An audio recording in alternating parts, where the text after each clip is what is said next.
Sir प्रणाम। आपका पुराना छात्र हूँ। 2010 से आपको सुन रहा हूँ, देख रहा हूँ। आप नहीं बदले, सब बदल गया, ज़माना बदल गया। आपके भीतर इतना जज्बा आता कहाँ से है?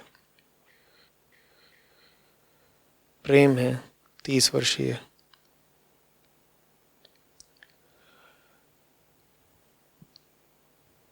प्रेम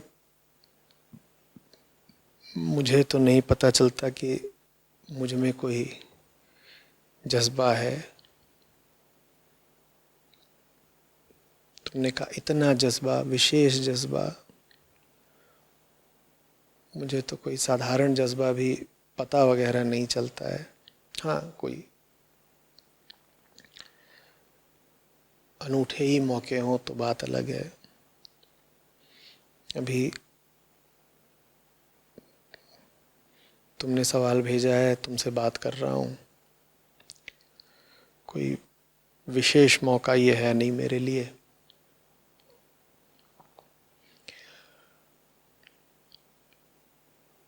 जब इस सत्र में बैठता हूँ तुम्हारे सामने आकर के, तो मेरे लिए खास बात बस इतनी ही होती है कि कुर्ता पहन लेता हूँ और बाल में कंघी कर लेता हूँ।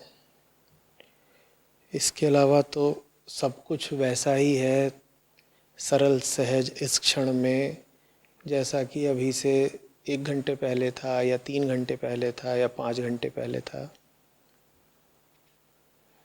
अभी 2 घंटे पहले मैं खाना बना रहा था, वैसे ही बना रहा था जैसे तुम्हारे सवाल का जवाब दे रहा हूँ। कोई ख़ास जज्बा न मैं तब दिखा रहा था ना अब दिखा रहा हूँ। या अगर मैं कोई ख़ास जज्बा अभी दिखा रहा हूँ तो उतना ही ख़ास जज्बा मैं 2 घंटे पहले भी दिखा रहा था। खाना बनाते वक्त भी ऐसा तो कोई भाव था नहीं कि कोई बहुत विशेष मौका है, कोई बहुत ख़ास काम हो रहा है। और इस वक्त भी जब तुम्हारे सामने बैठा हूँ तो ऐसा तो मुझे कोई एहसास या तनाव नहीं है कि मैं कोई बहुत विशेष काम कर रहा हूँ। हाँ, कुछ बातें होती हैं जीवन संबंधित, समय संबंधित, उनका ख्याल रखना पड़ता है क्योंकि इंसान हूँ तो समय सीमित है। तो उस वक्त भी ये ख्याल रख रहा था कि भाई जो भी खाना पीना है 9 सवा 9 तक निपटा दो। आज सत्र है और आज सत्र जल्दी शुरू करना है क्योंकि आज 12 बजे से टीवी पर प्रसारण आएगा। उसी तरीके से अभी भी तुमसे बात कर रहा हूँ तो समय का थोड़ा एहसास है, लेकिन उससे ज़्यादा तो कोई ऐसा जज्बा नहीं, ना अभी है ना पिछले 10 सालों में ही किसी सत्र में रहा है। बाकी ये है कि कोई अनूठा ही सवाल आ गया, कोई बिल्कुल अद्भुत ही प्रश्नकर्ता मिल गया तो फिर जज्बा भी खास उमड़ने घोड़ने लग जाता है। पर उस खास जज्बे का कारण ये मौका नहीं होता, उस खास जज्बे का कारण ये सवाल जवाब की प्रक्रिया नहीं होती। वो तो ऐसा है कि कोई साहब मिल गए जो एकदम ही विशिष्ट थे, तो हमें भी जज्बा आ गया। सहज जी रहे हैं, सहज बातचीत कर रहे हैं। उस सहजता में कोई अवरोध आता है, कोई चुनौती आती है, तो ये पता है कि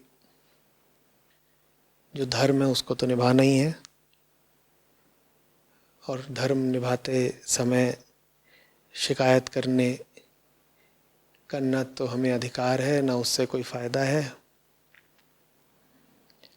तो चुपचाप सर झुका करके जो अपना कर्तव्य है, धर्म है, उसको निभाते चलो। ऐसे ही गाड़ी खिंच रही है। तुमने शायद किसी कॉलेज में मुझे सुना होगा, मुलाकात हुई होगी। मैं तब भी वो कर रहा था जो करना आवश्यक है, मैं आज भी वो कर रहा हूँ जो करना आवश्यक है। तो एक निर्विकल्पता है, जिसमें जज्बे के लिए कोई स्थान नहीं है। वजह यह है कि जज्बा पल दो पल का होता है भाई। आप भावनाओं के उन्माद पर लगातार नहीं चल सकते। कोई भी जज्बा, कोई भी भाव आपको थोड़ी देर के लिए ऊर्जा दे सकता है, प्रेरणा दे सकता है, पर अगर आपको जीवन भर चलना है, बिना रुके बिना थके चलना है, तो वो काम जज्बे से, भावना से या पैशन से नहीं किया जा सकता। वो काम तो धर्म से ही किया जा सकता है। वो काम तो सहज ही होगा।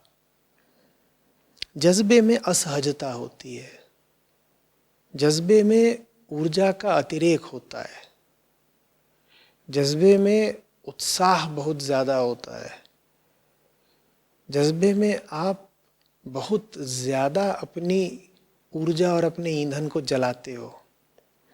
उतना ज़्यादा जलाने लग गए तो बहुत दूर तक चल नहीं पाएंगे भाई।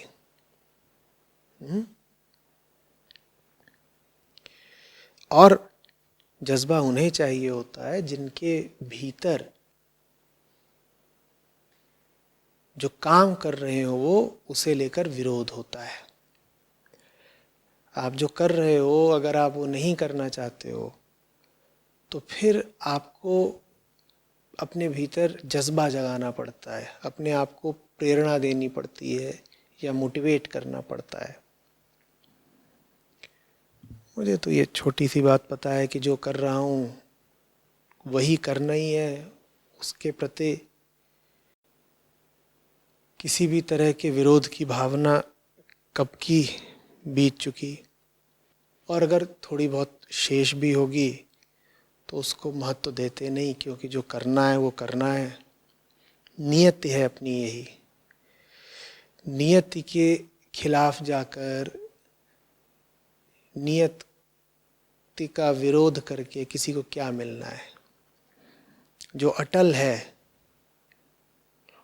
उससे क्या लड़े, जो सुनिश्चित है क्या उसका विरोध करें। तो ऐसे चल रहा है। और तुमसे भी मैं यही कहूँगा कि अगर सच्चाई को ही जिंदगी बनाना है तो ये काम सहजता से ही हो सकता है, भावना से नहीं, जज्बे से नहीं। जज्बा थोड़ी देर के उफान के लिए ठीक है, लंबा काम नहीं करवा पाएगा।